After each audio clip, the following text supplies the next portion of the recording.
Now we get into the whole shebang. This is the home stretch right here. This book right here, because the Officer Yahweh Allah, I just found out about this information. And I decided to take him to one of my favorite Mexican spots down in Brooklyn, right?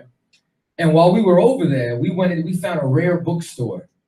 And when I went in the rare bookstore, right after I just got done telling him about what J.W. Powell did in 1879, the director of the Bureau of Ethnology. Remember what I told you earlier about the Bureau of Ethnology?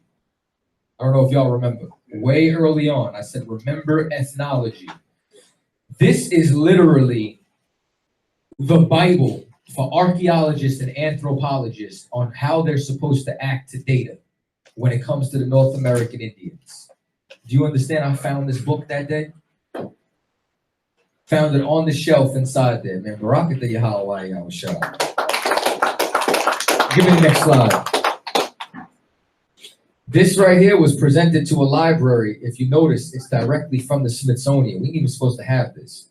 You open this book, it turns around and says, do not remove from this library. They gave it to the wrong nigga. And I played him so slick. Like, I turned around, I was like, how much is this book? I forget what he wanted. I'm like, yeah, I don't think it's worth more than 80. Like, I'll think about it. I came back later, I came through. I'm like, he's like, I'll give it to you for 80. I think he wanted one something. And then he opened it up. He goes, even though this is from the Smithsonian, I'll give it to you for 80. Yo, I didn't even have the money. I spent that shit in 2 seconds. Give me the next slide. So now, this is the limitations of use of some anthropolitical data by J.W. Powell. This is submitted to the Smithsonian, meaning this set precedent for what everyone was supposed to do. Remember what I said earlier about Alexander Hill Drecker, about the Bering Strait. Remember, they indoctrinated everyone to follow that. Well, this is the indoctrination for when it comes down to archaeological evidence concerning the American Indians. This is their Bible. Investigations in this department are of great interest and have attracted to the field a host of workers. But the general review of the mass published matter exhibits the fact of the use which material has not always been put,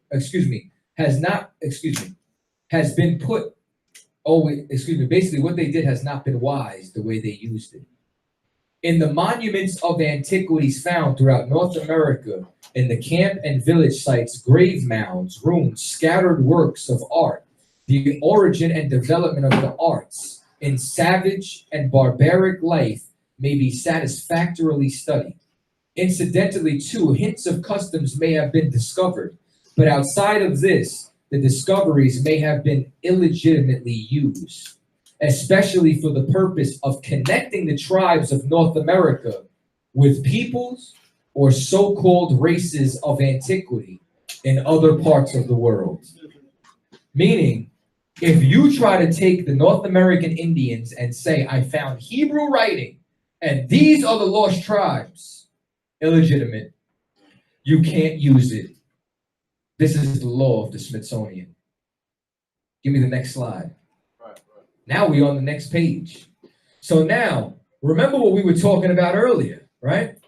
So it may be said that the Pueblos discovered the southwestern portion of the United States and farther the south through Mexico, and perhaps Central American tribes having a culture quite far as advanced as exhibited to the discovered rooms. In this respect, then, there is no need to search for an extralineal origin through lost tribes for any art there exhibited. They turned around and said, you are not allowed to connect us to the lost tribes of Israel. When you read this whole chapter, even when you go down to the mound builders that we were talking about, they keep bringing up, you cannot, once again, with regard to the mounds so widely scattered between the two oceans, it may be said that the mound builders' tribes were known in early history of discovery of the continent, and that their vestiges of art covered do not excel any respect of the arts of the Indian tribes known in history. There is therefore no reason for us to search for an extralineal origin through lost tribes for the arts discovered in the mounds of North America.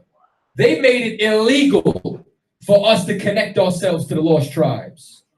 And that's why you won't be taught this in history. That's why we don't know this.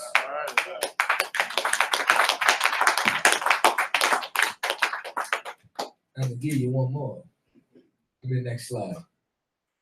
Picture writing.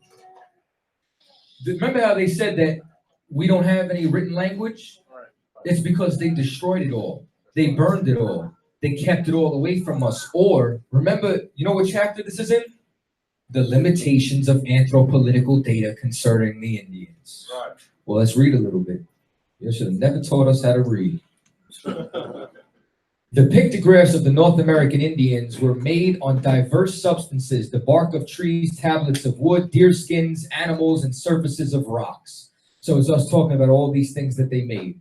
So now, when it comes down to it, right, it's us talking about, we expect to find many pictographs. Many of these pictographs are simple pictures, rude sketchings, or patences. Hold up, boom, boom, boom. Let me just fast forward to the part where they start killing it.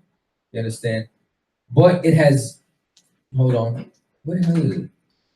Salaki, y'all. I'm trying to just fast forward straight to the part. All right, basically, I'm going to just fast forward to the part. Y'all can read this later. If they found a pictographical language, it was illegitimate. So what's Hebrew? A pictographical language. That's why we have no language. That's the last chapter. Where, down here? Hence, it will be seen that it is illegitimate. Boom! Give over Zaha a hand. Hence, it will be seen that it is illegitimate to use any pictographical matter of data to the discovery of the continent of Columbus. Meaning that it is all illegitimate if we want to use it. They will not allow us to retrieve our history. Next slide. Boom, drops mic. That's it. All right.